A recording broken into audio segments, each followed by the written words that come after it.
Bonjour à tous, aujourd'hui on se penche sur une révolution. Une révolution plutôt discrète, mais qui est en train de tout changer dans notre rapport à la santé et au travail.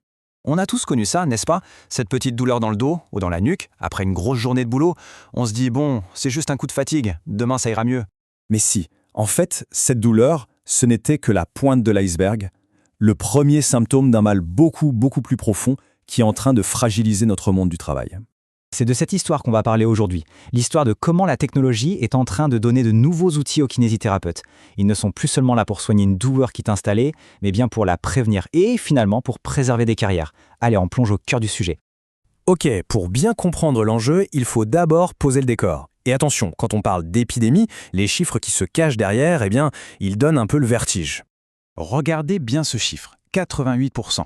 C'est la part des troubles musculo-squelettiques, les fameux TMS, dans toutes les maladies professionnelles qui sont reconnues.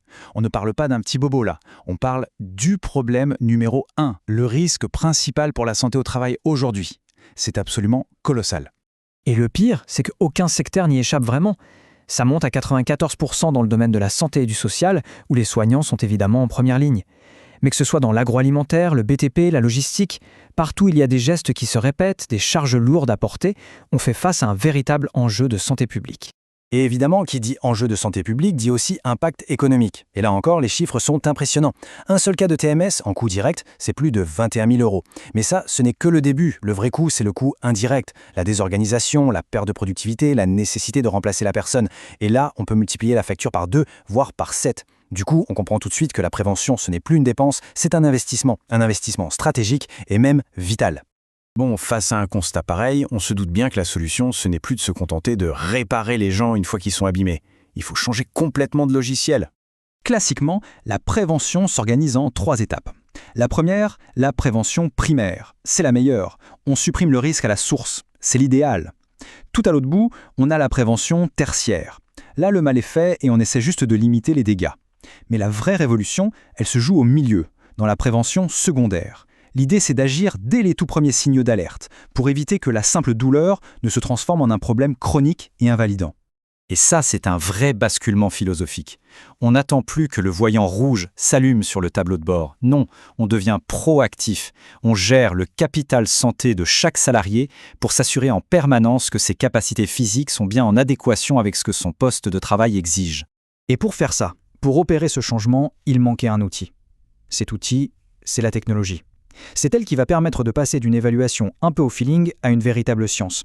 Avant, comment ça se passait? C'était l'évaluation à l'œil, le kiné qui testait la force manuellement, des notes prises un peu à la va-vite, bref, beaucoup de subjectivité.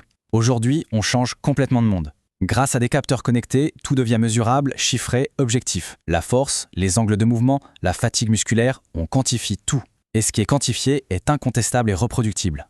Au cœur de tout ça, il y a un mot un peu technique, mais l'idée est très simple, le biofeedback. En gros, c'est comme avoir un miroir biologique. La personne qui fait ces exercices voit en temps réel sur un écran si elle utilise le bon muscle, si elle force de la bonne manière. Du coup, elle n'est plus passive, elle devient pleinement actrice de sa propre rééducation. Et ça marche, les études le montrent. Quand on utilise le biofeedback, l'adhésion des patients à leur programme d'exercice augmente de 35%. Et pourquoi? C'est humain. Voir ses propres progrès, de manière objective, chiffrée, c'est tout simplement la meilleure des motivations. D'accord, mais concrètement, sur le terrain, comment ça se passe? Eh bien, toute cette technologie est mise au service d'un protocole d'évaluation bien précis qui transforme les données en plan d'action. Ça s'appelle le bilan PEPS. Le but du bilan PPS est très simple, mais c'est là que tout change. Le but, ce n'est pas de chercher une maladie, non. Le but, c'est de quantifier la capacité fonctionnelle réelle d'une personne. En clair, est-ce que son corps a les ressources nécessaires pour faire face aux contraintes de son travail au quotidien? Et la réponse, maintenant, elle n'est plus dans le ressenti, elle est dans les données. Pour ça, le bilan s'appuie sur 4 grands piliers. D'abord, on mesure la force et l'endurance. Ensuite, on analyse la mobilité des articulations pour voir s'il y a des blocages. Troisièmement, on vérifie la qualité musculaire. Est-ce que ce sont bien les bons muscles qui travaillent au bon moment? Et enfin, on évalue comment la performance se dégrade avec le temps. On mesure la tolérance à la fatigue. Et toute la force du système, c'est de traduire cette montagne de données complexes en un signal hyper simple que tout le monde peut comprendre. Le rapport final, c'est un code couleur. Vert, tout va bien, la capacité est optimale. Orange, attention, on détecte une fragilité, une action préventive serait une bonne idée. Et rouge, là, le risque est élevé, il faut agir tout de suite. C'est un langage commun, un outil qui aide à la décision partagée entre le salarié, le médecin et l'employeur. Et c'est là qu'on comprend que l'impact de tout ça va bien au-delà du simple soin médical. Le fait de pouvoir objectiver les choses, ça vient redéfinir complètement les relations entre tous les acteurs de la santé au travail. Cette citation résume tout.